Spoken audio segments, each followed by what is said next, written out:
राजकीय पार्श्वभूमी नसताना फक्त सामाजिक कार्याची आवड म्हणून विविध क्षेत्रात कार्य करणाऱ्या आणि महिलांच्या कलागुणांना वाव देण्यासाठी नेहमीच कार्यरत असणाऱ्या सौ सिद्धी कारंडे आज आपल्या सोबत आहेत। तर नमस्कार मॅडम, तारा न्यूज मध्ये तुमचं मनापासून स्वागत। नमस्कार।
विषयाला वेळण्याआधी कुटुंबाविषयी किंवा स्वतःविषयी काय सांगाल?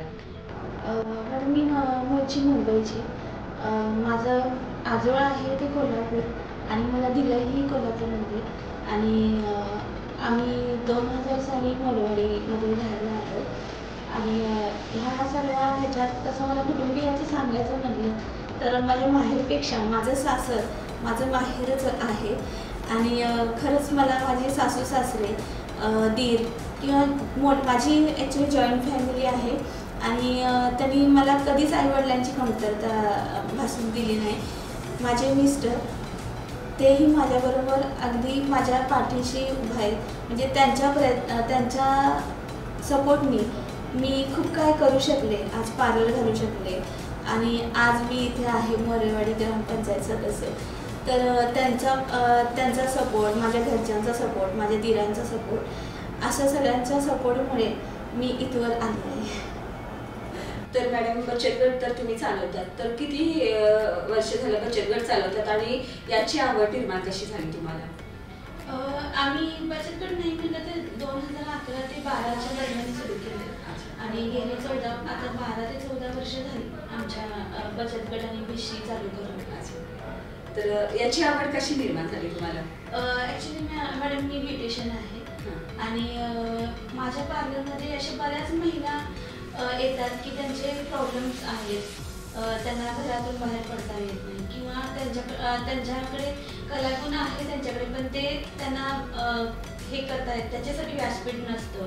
तर मला असं स्वतःला वाटलं की आपण असं काहीतरी बचत गट किंवा भिशी त्या माध्यमातून महिला येतील, एकत्र येऊ, आम्ही एकत्र मिटिंग होऊ दे आणि त्याच्यातून आम्ही काहीतरी कार्यक्रम घेऊ, म्हणजे महिला बाहेर पडतील आणि त्यांच्या कलागुणांना वाव मिळेल. खूप छान मॅडम. तर बचत गटाच्या माध्यमातून आजपर्यंत कोणकोणते सामाजिक उपक्रम तुम्ही राबवले? आम्ही बचत गट सुरू करून तरी तुम्हाला सांगितलं मी 13-14 वर्ष झाले, पण त्याच्यातून आम्ही काय काय केलं की काय म्हणजे असं सामाजिक कार्य म्हणण्यापेक्षा आधी थोडे आम्ही करमणुकीचे कार्यक्रम हे केले की गणेश चतुर्थी, नवरात्र, असे जे वर्षातून जेवढे सण येतात नाही म्हणजे तर आम्ही महिलांसाठी स्टॉल वगैरे लावून दिले, म्हणजे आमच्याच कॉलनीमध्ये. म्हणजे काही महिलांचे कुकिंग खूप चांगल्या पद्धतीचं असतं, पण त्याच्यासाठी एक स्वतःला म्हणजे स्वतःचे 4 पैसे आपल्या हातात आले की ते वेगळंच असतं. म्हणून त्यासाठी आम्ही स्टॉल म्हणजे आम्ही सगळेच नियम मिळावा वर्षातून एकदा घेतो. परत नवरात्री, दांडिया, लहान मुलांचे सुद्धा स्टॉल आम्ही घेतो. मग कुकिंग क्लासेस असतात, प्रात्यक्षिक वेगवेगळ्या पद्धतीचे असतात. नाही म्हणजे तर आम्ही दर महिन्याला एखादं काहीतरी प्रात्यक्षिक किंवा एखादा कार्यक्रम महिला मंडळासाठी ठेवतो. तर या उपक्रमाचा किंवा या सामाजिक जे उपक्रम तुम्ही राबवले त्याचा त्या महिलांना कितपत फायदा झाला? आम्ही सामाजिक उपक्रम म्हणजे त्याच्या आधी हे मी सांगू इच्छिते की आम्ही सामाजिक उपक्रमच्या आधी काही करमणुकीचे कार्यक्रम घेतले, म्हणजे जसे की नवरात्र, दांडिया, गणेश चतुर्थी, रांगोळी स्पर्धा, परत आपले लाठीकाठी आणि स्टॉल असतात आमचे, म्हणजे सगळेच मेळावा असतो वर्षातून एकदा सगळेच मेळावा असतो. त्यातून महिलांना म्हणजे ज्यांचे कुकिंग क्लासेस झालेले आहेत किंवा त्यांचं खूप चांगलं आहे तर त्यांना एक काहीतरी व्यासपीठ मिळतं आणि स्वतः कमवण्याची एक संधी मिळते. त्याच्यासाठी आम्ही वर्षातून एकदा सगळेच मेळावा ठेवतो आणि शिवजयंती असे जेवढे वर्षातून जेवढे सण येतील ते सण आम्ही सगळे साजरे करतो. तर एवढे छान उपक्रम तुम्ही राबवतात, तर त्या महिलांना किंवा त्यांच्या कुटुंबांना त्याचा फायदा होतो का? हां, नक्कीच होतो.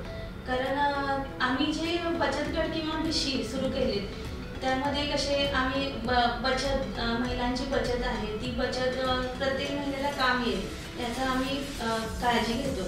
म्हणजे जवळजवळ आमच्या महिला मंडळामध्ये नाही म्हटलं तर काही जणांनी रिक्षा घेतलेत, काही जणांनी स्वतःच्या घरासाठी स्लॅब टाकलेला आहे, म्हणजे आणि स्वतःची कुकिंगचे क्लासेस सुरू केलेले आहेत. काही जणांनी शिलाई मशीन घेतले, पुरणपोळीचं मशीन घेतलेलं आहे, कोणी किराणा दुकानही घातलेलं आहे. म्हणजे असे हे सर्व महिलांना जवळजवळ ह्या बचत गटाचा आणि भिशीचा चांगला उपयोग झालेला आहे. तर मॅडम भविष्यात राजकारणात येण्याचा काही मानस आहे का तुमचा? हो नक्कीच, पण मी ऑलरेडी आता राजकारणात आहे. मी ग्रामपंचायत मोरवाडी सदस्य आहे आणि ह्या पदावर असून मी आता थोडं म्हणजे माझ्या प्रयत्नातून काय करता येईल तेवढं मी करण्याचा प्रयत्न करतेच आहे. पण मला पुढे जाऊन असा चान्स भेटला तर नक्कीच मी जे आता करू शकत नाही ते मी तेव्हा अजून चांगल्या पद्धतीने करीन माझ्या गावासाठी. तर यातून आणखी मोरेवाडीसाठी काही पुढे उपक्रम राबवण्याचा काही मानस आहे का तुझा किंवा काही उपक्रम आहेत का?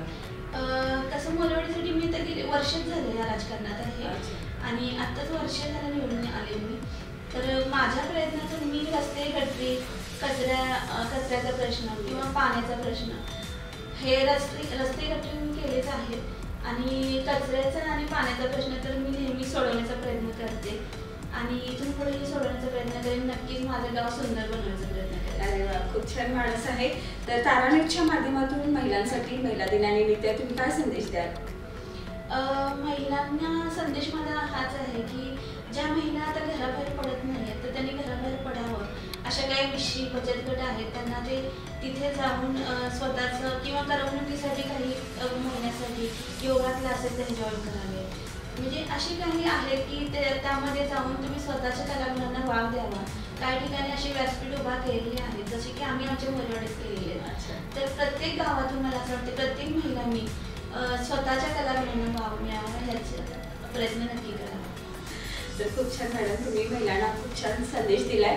तर या होत्या सिद्धी कारंडे मॅडम, ज्यांनी आपल्या सामाजिक कार्याने जनमानसात आपला एक वेगळाच ठसा उमटवलाय. तर धन्यवाद मॅडम, आज तुम्ही तारा न्यूजला भेट दिल्याबद्दल खूप सारे धन्यवाद. थँक्यू.